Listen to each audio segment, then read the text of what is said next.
got interested in yoga in January of 1972 when I was a freshman in college. And I had gotten profoundly depressed during that time for a variety of reasons. But the short version is that I was at a school with a lot of really smart people. And I figured that now that I was a bunch of really smart people, they'd figured out they'd made a big mistake by letting me in. And because I didn't feel so smart at the time.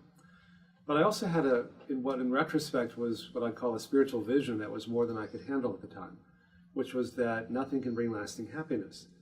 And so the combination of feeling like I was really a fraud and that it was just a matter of time before I got found out and that I would never accomplish what I thought I would need to be happy, and even if I did, it wouldn't matter anyway, it was profoundly depressing. And I remember sitting in organic chemistry class one day and just thinking, wow, why don't I just commit suicide and kill myself and then I don't have to suffer so much. And I had the misfortune of having an organic chemistry professor who I was sure had left Nazi Germany and come to be my college teacher rather than going to Argentina. And he said that look to your left and look to your right, and two of the people on either side of you won't be here if you're trying to go to medical school. So the combination of the pressure and feeling like it wouldn't matter anyway was profoundly depressing. And I was all ready to do that when I got so profoundly sick from mononucleosis that I wasn't even able to have the strength to muster up to commit suicide. And by then my parents got wind that I wasn't doing so well. They came down and they saw what a mess I was. And so my plan was to go home to get well enough to kill myself. Meanwhile, my older sister, who had been studying yoga at the time with Swami Satchidananda, it really had made a profound difference in her life. And so my parents decided to have a cocktail party for the Swami, and this was in Dallas in 1972, which was very strange back then. And so he came into our living room. And there's an old saying, when the student is ready, the teacher appears, and that was certainly true for me. And he gave a satsang, a lecture, and he began by saying, nothing can bring you lasting happiness, which I'd already figured out. And so it felt good to be validated, but I was miserable and he was glowing. So I thought, what's wrong with this picture? But then he went on to say, what really changed my life, it sounds like a New Age cliche, but it really totally transformed my thinking, which is that nothing can bring you lasting happiness, but you have it already. And not being mindful of that, we run after all these things that we think are going to make us happy, and they don't, but you don't need them. And it's one of the great ironies of life, is that we run after things that we think we need to make us happy, and in the process of running after them, we disturb what we already have. And once we set up that view of the world, that we're lacking something that we need in order to be happy and peaceful, however it turns out, we feel bad. Until we get it, we feel bad. I've got to get it. And then the stakes go up so the stresses go up because there's so much at stake. It's not just winning or losing, it's being a winner or a loser if you get it or don't get it. And if you're a winner, people love you, and if you're not, then you're all alone. So until you get it, there's a lot of stress. If you don't get it, it's a lot of stress. If someone else gets it and you don't, then it's really stressful, and it reconfirms this misperception that we live in a dog-eat-dog world, highly competitive. The more you get, the less there is for me. You only go around once, better get it while you can. But even if you get it, it's very seductive because it's like, I got it, it's mine. But it doesn't last. It's soon followed by, well, now what? A patient of mine once told me later on that I can't even enjoy the view from the mountain I've climbed, I'm already looking over at the next one. Or so what, big deal, it doesn't really provide that lasting sense of joy and meaning and peace. And so then we say, well, this didn't do it, but maybe that will. And so the cycle continues. The whole point of yoga, as I understand it, in my limited understanding, is that these yoga techniques of stretching and breathing and meditation and so on don't bring you peace. What they do, and this is what I learned from studying for many years with Swami Satchidananda, we had a very close personal relationship for more than 30 years, is that these techniques don't bring you peace. It's not like a non-pharmacologic Valium. Rather, they quiet down our mind and bodies enough to help us experience what's there all the time until we disturb it. It's a very simple idea, but a very powerful one. Because so much of our culture teaches us, the whole advertising industry, for example, is based on the idea that the more you get, the happier you're going to be. But we're beginning to realize that that isn't the case. And then sometimes, in working with people who are highly successful, who've come to the peak of their careers, who couldn't have more money or more power or more fame, and yet they're not happy. And sometimes that's the biggest disappointment of all, because at least then you have the myth before then of saying, oh, if I just get all these things, then I'll be happy. But once somebody actually gets all these things and it doesn't bring them the happiness, it's profoundly depressing for many, many people.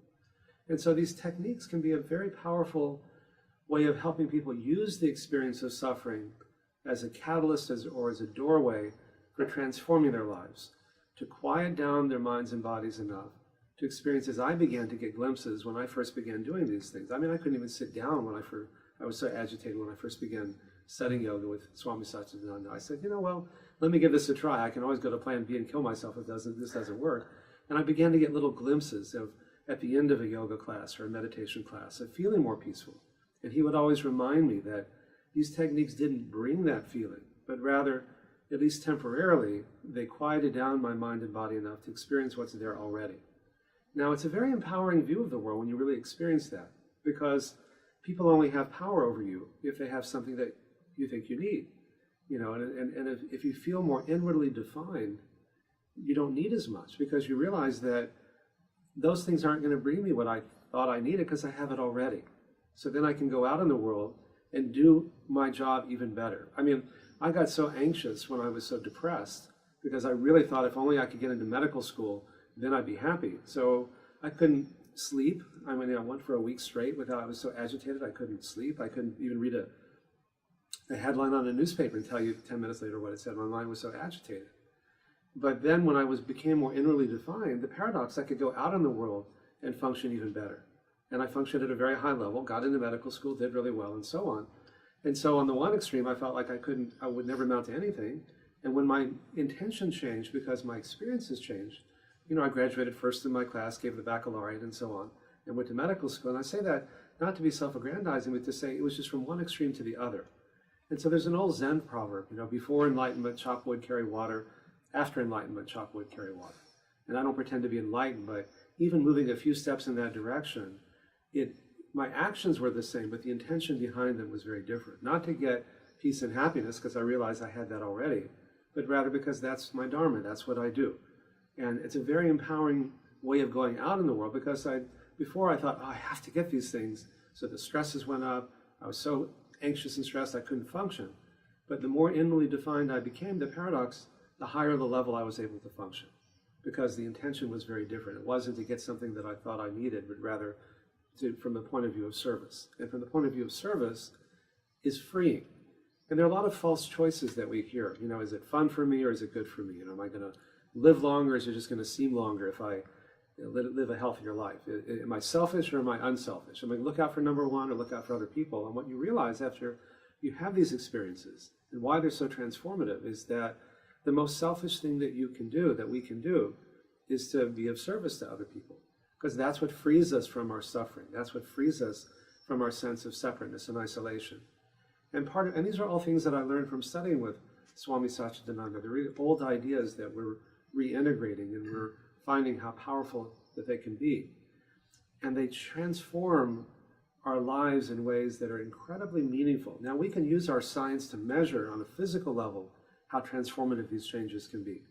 We've done a series of studies where we found, using these very high-tech, expensive, state-of-the-art measures, how powerful these very simple and low-tech and low-cost interventions like yoga and meditation can be, including eating a healthier diet and moderate exercise and having more love and intimacy in our lives. We found that even severe heart disease can begin to reverse within weeks when people begin making these changes. Even people who have such severe chest pain or angina that they literally, as they would say, were riding a wheelchair around Walmart or couldn't walk across the street before the light changed without getting sick, without getting chest pain. Within a few weeks, we're essentially pain-free. And they not only felt better, but in most cases, they were better in ways we could measure. Their blood flow to their heart improved in just a few weeks. The heart began to pump more normally in just a few weeks. The blocked arteries began to get measurably less clogged after just a year. And after 5 years, we found there was even more improvement than after 1 year. There were 2.5 times fewer heart attacks and bypasses and angioplasties in people who made these changes. We also found that in people who were eligible for a bypass or angioplasty, that almost 80% of them were able to avoid surgery by changing their lifestyle and doing yoga and meditation and these other lifestyle changes. And the insurance company, Mutual of Omaha, found they saved almost $30,000 per patient in the first year. We did a study with Blue Cross Blue Shield of Pennsylvania, Highmark is the name, and they found they cut their costs in half when compared to a similar group of patients who weren't doing these approaches. And they reduced their costs by an additional 20 to 30% in subsequent years. So these approaches are not only very personally transformative and medically effective, they're also cost effective. We did a study with the chief of urology at UCSF, where I'm a professor of medicine, Dr. Peter Carroll, and the former chief of urology at Memorial Sloan Kettering Cancer Center, Dr. Bill Fair, and we found that the progression of early-stage prostate cancer may be stopped or even reversed when people make these lifestyle changes. And what's true for prostate cancer will likely be true for breast cancer as well. We've shown that diabetes can be stopped or reversed or prevented, high blood pressure, high cholesterol levels, arthritis. And so these changes have very powerful physical changes that we can, improvements that we can measure. We also published a study recently that found when you change your lifestyle in these ways, your genes actually change. And in fact, turning on the genes that prevent disease and turning off the genes that promote heart disease, inflammation, oxidative stress, even the genes that what are called the RAS oncogenes that promote prostate cancer and breast cancer. Just within 3 months, we found over 500 genes were changed, and in every case, in the direction that you'd want, turning on, in simple terms, the good genes and turning off the bad genes. We published that in the Proceedings of the National Academy of Sciences. We also published a study with Dr. Elizabeth Blackburn, who won the Nobel Prize in Medicine, for her discovery of telomerase, which is an enzyme that repairs and lengthens damaged telomeres, which are the ends of our chromosomes that control aging, how long we live. Shorter telomeres equals shorter life. And she published a study where she found, along with Dr. Alyssa Epple, that women who were under chronic emotional stress because they were taking care of kids with autism or parents with Alzheimer's, the more stress that they felt and the longer they felt that way, the lower their telomerase and the shorter their telomeres. So we did a study and we found that, well, if bad things cause bad things to happen, maybe these lifestyle changes, including yoga and meditation, can improve them. And sure enough, that's what we found, that in just 3 months, the telomerase was increased by almost 30%. And we published that in the Lancet Oncology, one of the leading international cancer journals. Now, what's interesting to me is that these lifestyle changes not only work as well as drugs and surgery, but in many cases even better. And this is an example because even drugs haven't been shown to increase telomerase. Now, we're following these patients for 4 years to see what happens over a longer period of time, but it's very encouraging. And I gave a talk last year at the Institute of Medicine. They had their first summit on integrative medicine, and I made this point, and also the point that sometimes when you do need drugs, that when you combine them with these lifestyle changes, there's a synergy that occurs. They work not only as well, but often even better together, not just additively, but synergistically. And so I'm finding that these choices, these changes, and this information, by increasing the awareness that people think it has to be a new drug or a new laser or something really high-tech and expensive to be powerful, and by showing people that these simple choices that we make in our lives each day, like what we eat, how we respond to stress, doing yoga and meditation, how much love and intimacy we have in our lives, that these simple choices can make such a powerful difference, and much more quickly than we had once thought. These changes are so dynamic. Within a few hours to a few days, your brain gets more blood, you think more clearly, you have more energy, you need less sleep. Your skin gets more blood, so you don't age as quickly. Your heart gets more blood, as we've talked about. You can reverse heart disease. Even your sexual organs get more blood in the same way that Viagra works.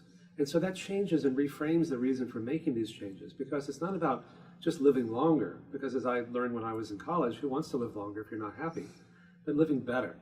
And when people understand and it reframes that, it's not about just preventing something bad from happening. It's not fear of dying. It's really joy of living that's sustainable. What's sustainable is joy and pleasure and freedom. And when we make these changes, most people find that they feel so much better so quickly. It reframes the reason for making them, from risk factor reduction, which is boring, or fear of dying, which is too scary, to joy of living. And ultimately, joy is sustainable. And finally, I've been working a lot with health insurance companies to show them that these are, and with the government and with the members of the Senate and the House and the White House on health reform.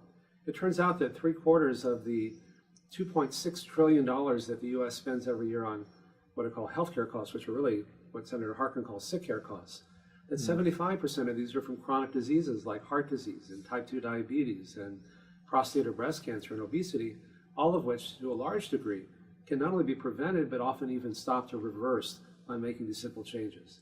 And so when we can approach the real cause of the problem, and this is really what I learned from Swami Satchidananda, we can treat the cause of a problem, that whatever that problem is, if it's on a personal level, our bodies often have a remarkable capacity to begin healing themselves, and much more quickly than we had once realized.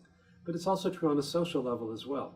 If we just take the managed care approach and treat the symptoms and really don't address the more fundamental causes of illness, which are to a large degree the lifestyle choices that we make each day, then we often have these painful choices, or the same problem comes back, or we get a new set of problems. But if we can treat the cause, which to a large degree on a physical level are the lifestyle choices that we make, but on a deeper level goes to the perception of the world. If we see ourselves as separate and only separate, then we set ourselves up for patterns of behavior that ultimately not only cause suffering, but often illness.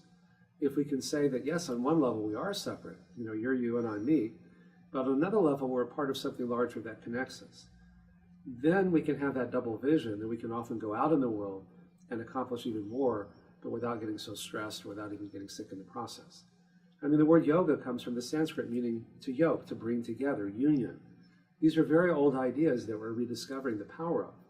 And yoga can give us the direct perception that on one level we're separate, but on another level we're part of something larger that connects us all.